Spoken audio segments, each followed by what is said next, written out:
নবী সাল্লাল্লাহু আলাইহি সাল্লামের কাছে একবার একজন বেদুইন আসলেন।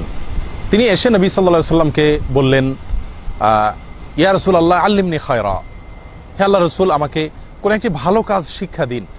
নবী সাল্লাল্লাহু আলাইহি সাল্লাম তখন তাকে শিখিয়ে দিলেন বলার জন্য সুবহানাল্লাহ, আলহামদুলিল্লাহ, ওয়ালা ইলাহা ইল্লাল্লাহ, আল্লাহু আকবার। তার হাত ধরে নবী সাল্লাল্লাহু আলাইহি সাল্লাম তাকে এই বাক্যগুলো শিখিয়ে দিলেন বেশি বেশি পড়ার জন্য। লোকটি চলে গেলেন। এটা শুনে কিছু দূর যাওয়ার পরে তিনি আবার ঘুরে মোড় ঘুরিয়ে ফিরে আসলেন।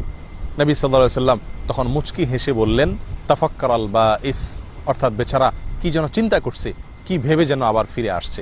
লোকটি ফিরে এসে নবী সাল্লাল্লাহু আলাইহি সাল্লামকে বললেন, সুবহানাল্লাহ, আলহামদুলিল্লাহ, লা ইলাহা ইল্লাল্লাহ, আল্লাহু আকবার, হাযা লিল্লাহ ফামা লি।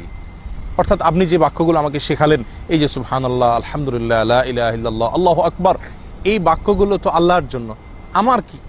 অর্থাৎ আমি কি পাবো? এগুলো তো আল্লাহর জন্য আমি প্রশংসা করলাম, আমি বিনিময় কি পাবো? নবী সাল্লাল্লাহু আলাইহি সাল্লাম তখন তাকে বললেন, হে বেদুইন, তুমি যখন বলবে সুবহানাল্লাহ, তখন আল্লাহ বলেন সাথে সাথে উত্তরে, সাদাকত, তুমি সত্য বলেছ।